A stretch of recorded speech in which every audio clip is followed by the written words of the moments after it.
Well, good to see everybody. We will go ahead and get started. We want to be mindful of all of your times, but just want to thank you so much for joining us. For those of you who don't know me, my name is Joan Leslie McGill, and I'm the Chief of Staff here at U.S. Israel Education Association. We have some wonderful speakers and experts for all of you to hear from today. And so with that, I will turn it over to Heather Johnston, our founder and president. Great. Well, it's so good to be with all of you, and just wanted to take this 30-minute window, 40-minute window to kind of recap what has happened over the last week. Israel launched Operation Rising Lion, targeting Iran's missile and ballistic missile and nuclear facilities and their military sites, killing key Iranian Revolutionary Guard leaders, really the high command in the IRGC, and including their scientists. It has been a phenomenal week as we passed the milestone of what would be in former years the 6-day war. Yesterday, after 6 days, what an incredible milestone in this war on Iran. Finally, at long last, Israel has risen like a lion to say no more. We will no longer have this dark authority stalking and dominating the region with their proxies. They will no longer be in leadership, and certainly we will see a triumphant victory. So we're headed in that direction, and I've got with us today Oren Sacher, who is the former chief engineer of Iron Dome, and of course our USIEA senior policy advisor. Oren, we would love to hear from you. You've got 8 children, myriad grandchildren in the bomb shelter with you that's about 100 feet large, and you have had quite a week. On top of that, you are running the show. You've been so central to the missile defense systems. Please share with us what you feel like this audience wants to hear. Thanks, Heather. It's it's been a week. On Thursday night last week, 3 a.m., we were aroused by an alarm signifying that Israel had embarked on a mission that would inexorably change the balance of power in the Middle East and would completely and entirely remove Israel's only existential threat. The name of this, as Heather mentioned, was Operation Rising Lion, Hein Am Kilavi, a nation like a lion in Hebrew, a verse from the weekly portion in another 2 weeks that we're going to be reading in the Torah. A very, very apt name, a name of a nation who is standing up to save their own skins, to move inexorably forward. There were 3 objectives of this war, as were stated by our government. Actually, we started with 2, but Mr. Netanyahu added one for good measure.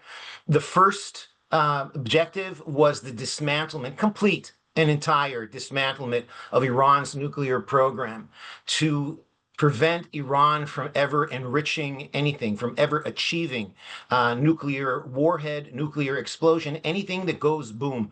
The complete dismantlement of that. The complete second goal is the complete destruction of the ballistic missile capability. We've been living this for the last week. We knew that Iran had between 1,000 and 2,000 ballistic missiles that were capable of reaching the state of Israel, each one carrying about a ton of high explosives. And from experience over the last week, a ton of high explosives will do a tremendous amount of damage.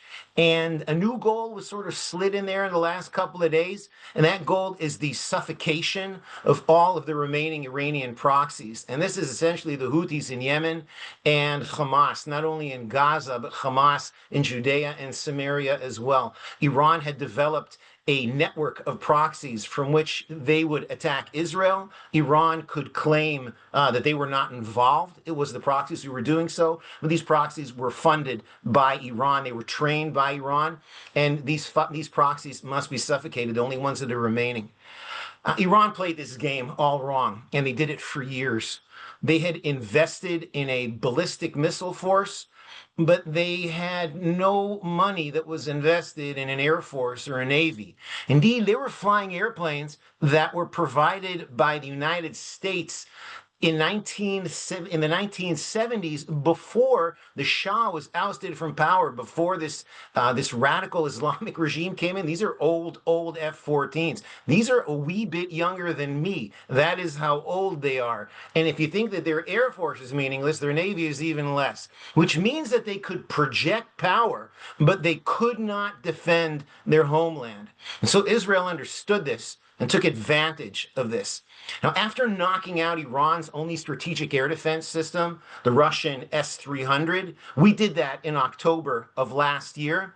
Iran was essentially akin to a house in which burglars had broken in and stolen the keys. It was only a matter of time till the burglar came back. There was nothing they could do to prevent us from coming back. They had no radar, and even if they had long distance radar, they had no way of saying, no, no, no, you can't come in. They had no way of shooting us down. Only if we deigned to fly within 5 miles of the target could they shoot us down. Well, the burglar did come back. We came back and we roared back on Thursday night. We destroyed Iranian nuclear sites, particularly the Natanz site, which was their center for uranium enrichment. Uranium comes in two forms: uranium-238, which is anybody's. I wouldn't keep it in my house, but that's safe uranium. There's uranium-235, and that's the kind that makes bombs. And in order to make these bombs, you have to be able to enrich the uranium from 238 to 235. And this is not a trivial task. And the Iranians had countless centrifuges that were spinning the uranium and little by little enriching it to very, very close to weapons level, weapons grade uranium. We took out their military leadership. We even took out the head of the Joint Chief of Staff twice. Now, that was true until about a half hour ago. We officially have taken out the head of the Joint Chief of Staff for a third time. If there's anybody out there who's interested in the jobs, I'll give you a phone number afterwards. Maybe the Iranians would give you an interview.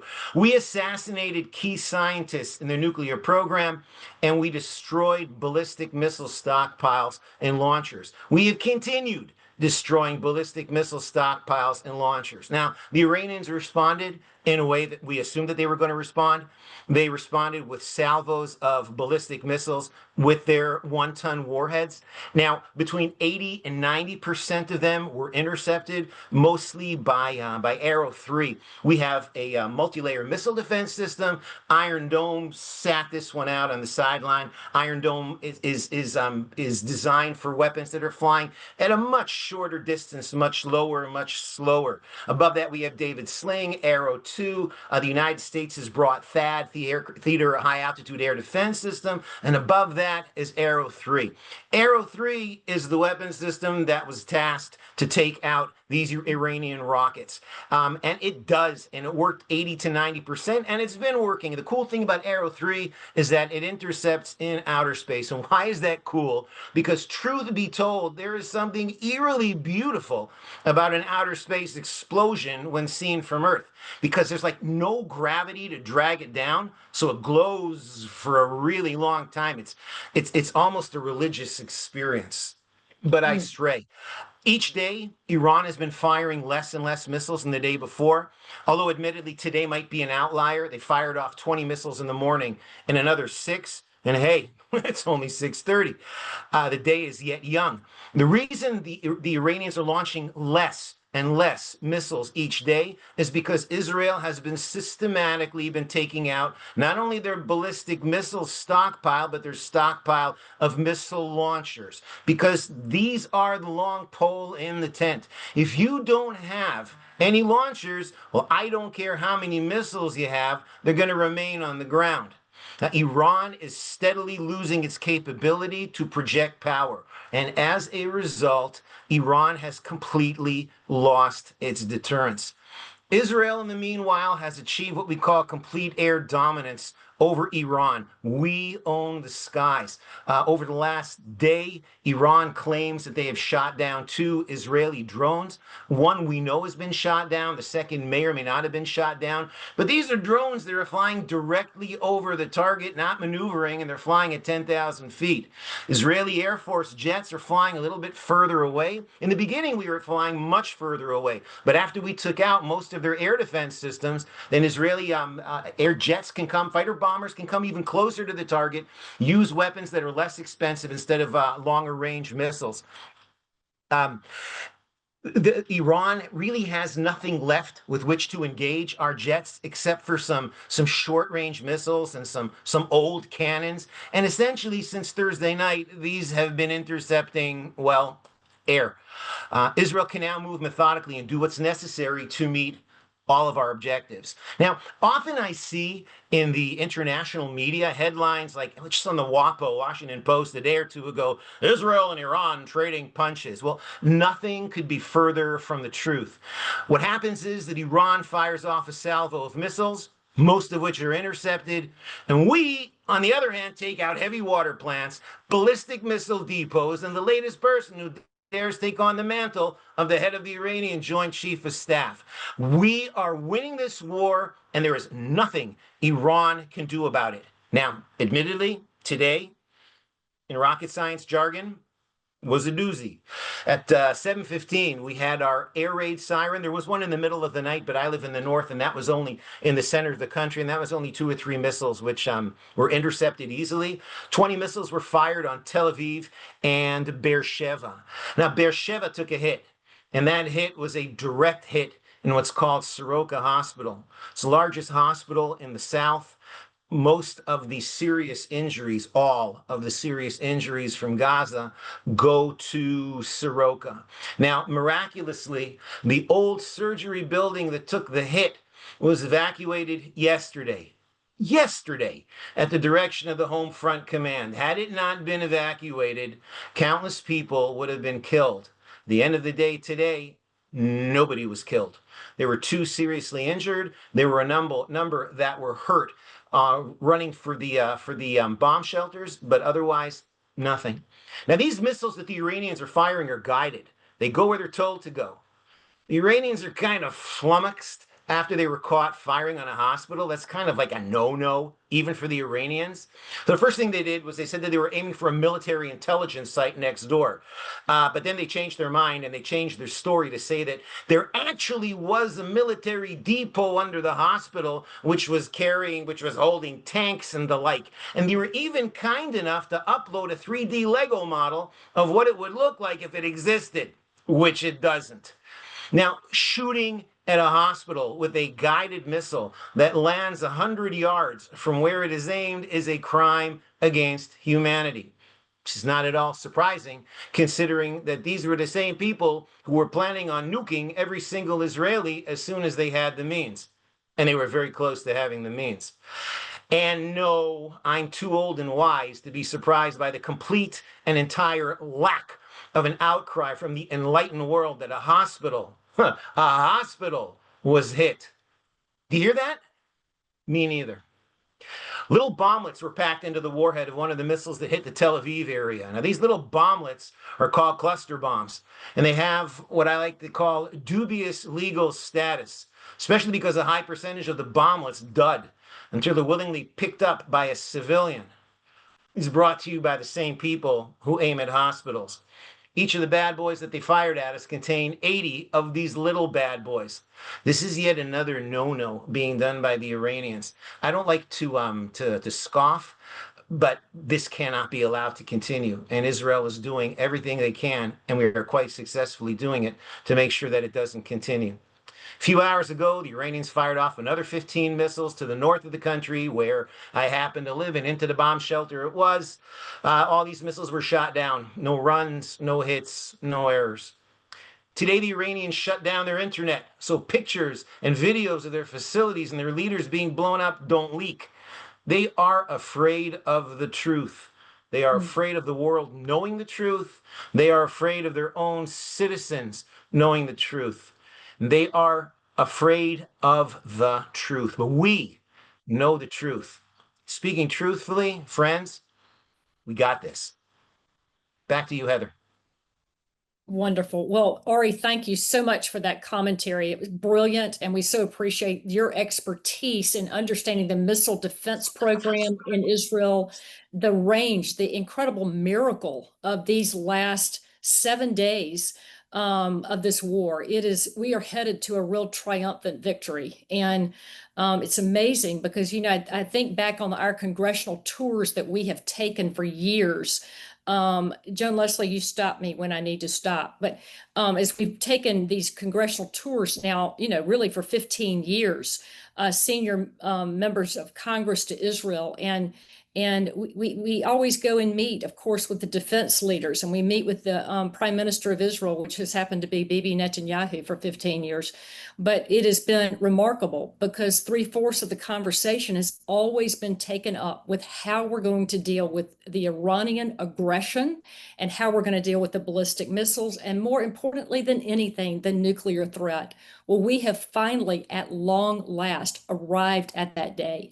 And a lot of the questions that are looming, which Ambassador Oren will address in just a moment when he steps into this webinar, is what will the United States do? And I believe we're headed toward U.S. intervention. And I don't want to overstate that, but I do believe that we are, and that we are going to see the United States assist Israel to finish this job. And so with that, Ambassador Oren, thank you so much for being with us. Good to see you, Michael. Good to see you, Heather. Always, always. You are really. so well known among our crowd. Yeah. But just for those who don't know you, you were the former Israeli ambassador to the United States and an incredible historian, and so many other things. But I wanted to point out, more importantly than anything, that everybody needs to go read your most recent article on the B-52 bombers, and because I think you've had incredible foresight, insight, which is why we want to follow you, because I think as we're looking now where we are in this war and this triumphant victory that we are headed toward, it is a time where we want to be able to ask and hear from you, how we're going to complete it. How is it going to get completed, the full job, the removal of Iran's nuclear capabilities, ballistic missiles. Israel is doing such an extraordinary job, but there's going to be a moment where we may need the U.S. to step in. And we want to understand when this war is going to end. How long is this going to go? So we would love your best shot at all of that. And we thank you for being so in between it. Thank you, Heather. Thank you all, our dear friends and supporters. We deeply appreciate all the backing you give us, all the empathy, and all the prayers. The prayers are super important. As Heather knows, as a great believer, Yes. I believe in the power of prayer. We are in a desperate war. That is absolutely true. And Israel is going to win the war. But the question is how you define win. And what does victory look like? So victory looks like Iran that, as the president has said, has surrendered unconditionally. And is it what needs to occur in order to bring about the unconditional surrender of Iran is also open to interpretation. So now the big debate is, will the United States join in actively militarily? The United States is actually in the battle. When President Trump says the other day that we control the skies over Iran, we understand that. Israelis are flying American-made planes. For those of you who are listening from Texas, thank you very much. We are dropping American-made bombs. We are flying with American fuel. Okay, so America is together with Israel dominating the skies over Tehran. Now, America may choose to join kinetically, actually actively militarily, and help take out the major underground nuclear facility at Fordo. And if you do read that article that I published today, you'll know that I was thinking about the need to take out Fordo, about 14, 15 years ago already. We knew that. And we knew that to get through hundreds of feet of concrete and rock, it would be very difficult for our planes, which can carry a maximum payload of about 2,000 pounds. You nearly need a strategic bomber that can drop multiple strategic penetrator bombs, bunker buster bombs, each one weighing 30,000 pounds, and only a B-1, B-2, or B-52 can do that. Israel does not have strategic bombers. It doesn't. But be that as may, I do think that Israel has the ability to take out Fordo. It would just take a lot longer, probably much more risk to soldiers. You may have to involve ground forces to take out Fordo. Even a mountain has shafts and it has doors. It has access points. Certainly, an American bombing of Fordo would hasten the unconditional surrender of Iran. But that's not the end of it, Heather, because what is Fordo? Fordo is a facility that enriches uranium. Iran already has 408 kilograms. That's almost 1,000 pounds of kilograms of highly enriched uranium that is buried somewhere. It could be in different places. And as long as that amount exists, then Iran will still remain a threshold state because they have the rockets that can carry it. They probably have close to a warhead that you can stick this enriched uranium in. You put that all together, you've got yourself a nuclear missile. And the only way, ultimately, I believe, that we are going to eliminate the Iranian threat to Israel, to the Middle East, and to the world is through a negotiated settlement. And that was a settlement with an enemy that has basically surrendered, very similar to what occurred in September 1945 with the surrender of Japan. And by the way, the last time an American president called for unconditional surrender of a country was in Casablanca with Churchill and Roosevelt in 1943. That's my historian's hat up for you. And what does that surrender look like? What does that agreement look like? It looks like this, that the agreement addresses not only the nuclear threat or the nuclear dimension of the Iranian threat, it addresses what is usually called very euphemistically Iran's malign behavior. It sounds like a child going into a room and wrecking somebody's toys. What is malign behavior? That malign behavior means that Iran is the world's largest state sponsor of terror. It means that Iran has been complicit in the massacre of 500,000 Syrians. It means that Iran has been behind dozens of attacks against American troops and bases in the Middle East and killing and wounding American soldiers. It means Iran has been the principal backer of Hamas and Hezbollah, which has set off this terrible war for the last 20 months in the Middle East. Can I go on and on? Iran has tried to assassinate American leaders, including the President of the United States, including yours truly. I was once the target of an Iranian assassination attempt. This is an evil, evil empire. And that's what has to end. It's not just enough to address the nuclear aspect. It's like saying to Nazi Germany in the 30s, we're going to take away your airplanes, but we're not going to take away your tanks. And by the way, you can keep being Nazis. No, it doesn't work like that, because the minute, if you don't address all of the quote unquote malign behavior, Iran will someday come back and it will rebuild Hezbollah, will build Hamas, it will rebuild its world terror networks, and it will once again seek to conquer the entire Middle East and to expand its empire beyond the Middle East to include the entire globe. And this is a once in history lifetime, it was a lifetime historical opportunity to end this empire. And that should be the goal. And if that goal is achieved, I assure you, President Trump will receive not just one Nobel Prize, he'll receive a shelf full of them, because we'll have peace between Israel and Lebanon. We'll have peace between Israel and Syria. We'll have peace with Israel and Saudi Arabia. We may even have peace with Israel and Iran under a different government. Right. And the entire Middle East and much of the world will look much, much differently because of this victory.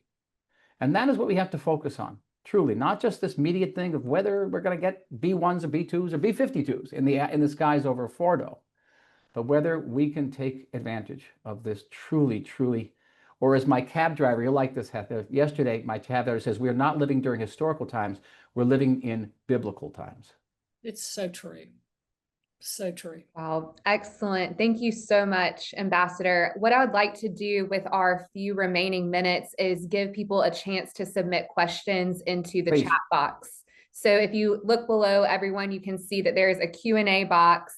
And if you would like to submit questions for any of our panelists, please do. This is a great opportunity for them to answer questions. Certainly. Agree. Good. Absolutely. Great. And then Heather, while we're waiting on people to submit questions, maybe you could just give a brief outlook from the U.S. Congress and how they're interpreting these events and what U.S. congressional leaders are doing right now. Yeah, I think that the ambassador's point about biblical times and biblical war and biblical everything is exactly the way the Congress is seeing this, an unprecedented victory for Israel, something where miracles literally are happening every day, where God has clearly stepped in to assist Israel as almost like they're the army of God on earth. It feels like that, to deal with this nefarious, dark authority. And I think, Michael, you're right about that. That is how the U.S. leadership is looking on Israel's prowess, their foresight, their insight, their military strategy, the ability to set the thing up so that the Iranian high command was destroyed within an hour. The whole thing is so unprecedented. No wonder we want to be a part of that victory. I agree with you finally that we have got to get the enriched uranium out. The nuclear scientists in the United States, and that includes Congress, is very concerned that we get every drop of that enriched uranium out of that country. That's no small task and leads us to exactly what you said, some sort of a way to get them to surrender. Come up with your hands up with your enriched uranium. Thank you, Heather. We have lots of questions coming in specifically around the day after and regime change. Do the Iranian people really want regime change? What are the different scenarios that could play out with the fall of the Ayatollah? So Ambassador Oren, maybe you could speak to that. Okay, so the situation internally in Iran is actually very chaotic. On one hand, you have oppositional elements who have been distributing flyers calling for the overthrow of regime. We've had 5 car bombs go off in Tehran this week that Israel didn't set them off. They're trying to take down the regime. The leaders are hiding, those who are still alive are hiding up in the mountain and cave somewhere. And clearly, I think it's reasonable to assume that Israel's had some help in locating some of the leaders of this regime and locating some of their assets. That's clear. Other signs coming out of Iran are people rallying around the regime, saying, we hate these guys, but we don't want to see interference by the Israelis or certainly by the United States. One area I've been told today by a confidential source that the Kurdish people feel that the United States and Israel are not doing enough to encourage them to rise up right now. And they are 3 major provinces, and they hate the Ayatollahs. And they're saying, how come no one's really helping us and telling us to rise up? So that's anybody listening out there, it's a very good project. Excellent. Thank you. Ari or Ambassador, either one of you might be able to answer this, but it has been reported by the Wall Street Journal and the Times of Israel that Israel is almost out of munitions to take out Iranian ballistic missiles and to continue intercepting. Is this true? Ari, you want to answer first? I cannot talk to that, Michael. Okay, I have again on a very good source that it's not true. That this operation was planned well in advance. We knew how many rockets and missiles Iran had, and we knew the level, the type of rockets, the kind of interceptors we needed. Now, having said that, we always run short. I can't think of a time where we didn't run short on signs, and in our plants that make these missiles are operating 24/7 around the clock. But even if we are running short, we have the United States. The United States has not 1 but 3 different systems that are being operated. It's the THAAD system, the Aegis system, and the Patriot system, which are also very effective. So we have a triple-tiered interceptor umbrella of Arrow 2, Arrow 3, and David Sling. There's Iron Dome, of course, but that's less effective for these long-range intercontinental ballistic missiles. But the United States systems are very effective. Excellent. Thank you so much, Ambassador Oren. I believe that you need to hop off, but we want to thank you so much for joining us. It has been an honor to hear your updates. Thank you. Thank you. Hilton, thank you, everyone. Ambassador. Can I just last word? I saw that someone asked, what should we be praying for? Yes. I don't know who asked this, so let me just answer that, because I think pray for our leaders, pray for the wisdom of our leaders, America and Israeli leaders together, and pray for the strength of Israeli people. We are under constant bombardment here. People have been killed. A major hospital today was hit, and truly a miracle that hospital was evacuated just the night before. It would have been hundreds of people killed. Talk about a miracle. Talk about a miracle. Talk about a miracle. Talk about biblical times. Pray for the people of Israel, the strength of the people of Israel, and we would deeply appreciate it. Thank you very much. Right, ladies and gentlemen, if you'd like to stay on for a few more minutes, we'll continue answering some incoming questions. But thank you, Ambassador Oren. Thank you. Thank you. Wonderful. That was great. Heather, would you like to add anything in terms of what can be on the list of prayers right now? We've got a lot of questions. Yeah. Joan Leslie, can I add something? Sure, please. Pray for the safety of the Israeli Air Force, who is flying over Iran, and the fact that none of our pilots have been harmed is partially due to our air dominance, but we could go for prayer. That always helps. For the safety of flying to and from, completing their mission, coming home, seeing their families. Thank you. Sorry. Yeah, the only thing that I would add, John Leslie, is just that we are at a moment where we don't need to stop praying. I think that is really the issue. I think it's pretty obvious that we've got to pray for Israel's offensive attack, that they are successful and protected. It's not going to get easier. It's getting more difficult in some ways because they've got more challenging things that they're going to have to do. They've also got to have the U.S. enter at the right time.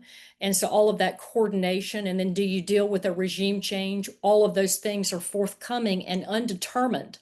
And I think really for these watchmen on the walls that are on this call, it is a very serious time. It's not like we have, tens of thousands of people all over the world on the walls praying for Israel. This is a small army. This is you. And let's take it seriously with our families day by day, pick this up and carry the people. I think the nation is sleep deprived. And while that sounds small, after a week of no sleep, of sleep deprivation, you just can get careless and less prepared and ready. So just pray for protection over the nation of Israel, and that these missiles will be able to be intercepted through their incredible layered missile defense system. Absolutely.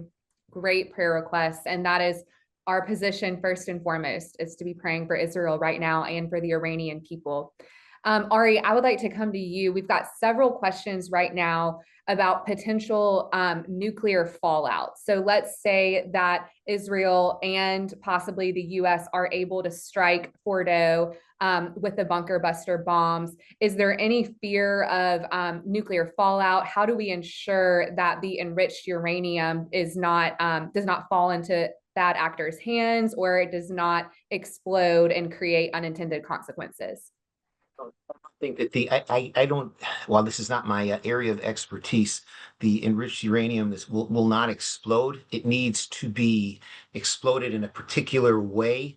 When I mean this, I mean in a ball that crushes it and creates a nuclear explosion, a chain reaction.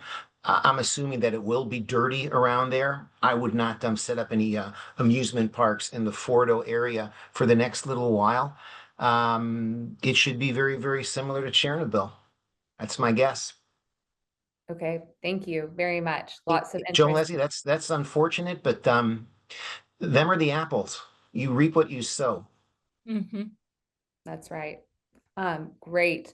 Well, ladies and gentlemen, we are coming to the end of our time here. There are a lot of additional questions. And so what we'll do is we will get some of these tied up and answer all of you in the email that we'll send out. So we'll send out this recording to everyone this afternoon, and we'll also try to send out some answers to more of these questions. But I want to thank all of you for hopping on. This has been very informative. Thank you, Ari. And then Heather, I'd like to give you the last word. Why don't we say a prayer? Would y'all join me? Absolutely. Father, we want to thank you. We are in real time inside of a real war, a long awaited war, a time where we need, as Americans, as family members to Israel, and those that are standing in this generation, called by God to stand and assist Israel, to take their daughters on our shoulders, their sons into our arms.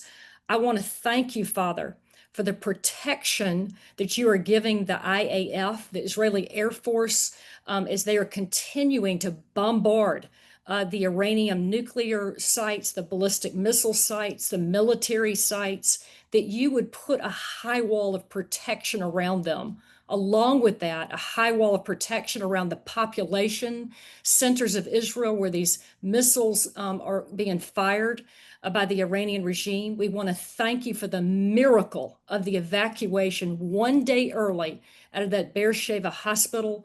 We are watching your signs and wonders. We just want to cooperate with you. And so, Lord, just in agreement with these 100 people on this phone call, would you bring about the complete and full triumphant victory over this dark authority, over this Iranian regime? Would you let your kingdom come? Let your will be done on the earth as it is in heaven. In your precious name, amen. Great.